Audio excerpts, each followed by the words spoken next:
Fox News Alert, Ilhan Omar missed Tuesday's deadline for Minnesota Republicans to turn over documents in the Minnesota Feeding Our Futures fraud scandal.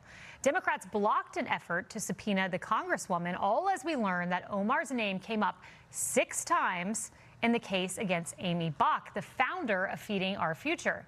Now, Bach spearheaded the scheme, which stole federal funds intended for children and was convicted of wire fraud, conspiracy, and bribery. Ilhan Omar's name first came up in an email chain with Bach back in February 2021. The subject line read, "Help with USDA food program," in a message to Omar's office. Now, about 2 weeks later, Bach emailed Omar's office with the subject line, "FNS approves Minnesota school PEBT plan."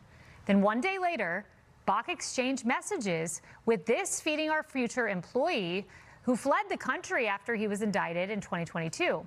The subject line of their emails was Ilhan's office, and the emails kept flowing after that. In March, Bach emailed Omar's office again about the state's school food program.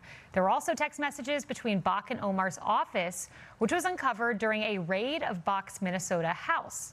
Now, while we know Omar's office was communicating with a now convicted fraudster, we don't know the contents of those messages or if Omar herself engaged in any wrongdoing.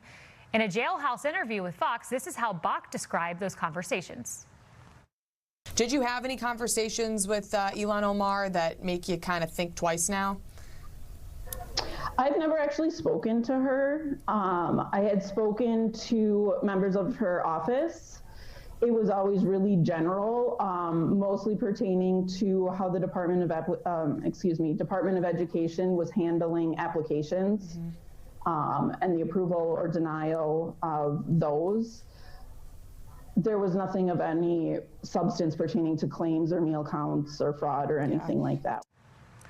But Omar's ties to Feeding Our Future don't start and end with Amy Bach. She also had close ties with one of the restaurants convicted of stealing $16 million, Safari Restaurant. Back in 2018, she celebrated her primary win at the very spot.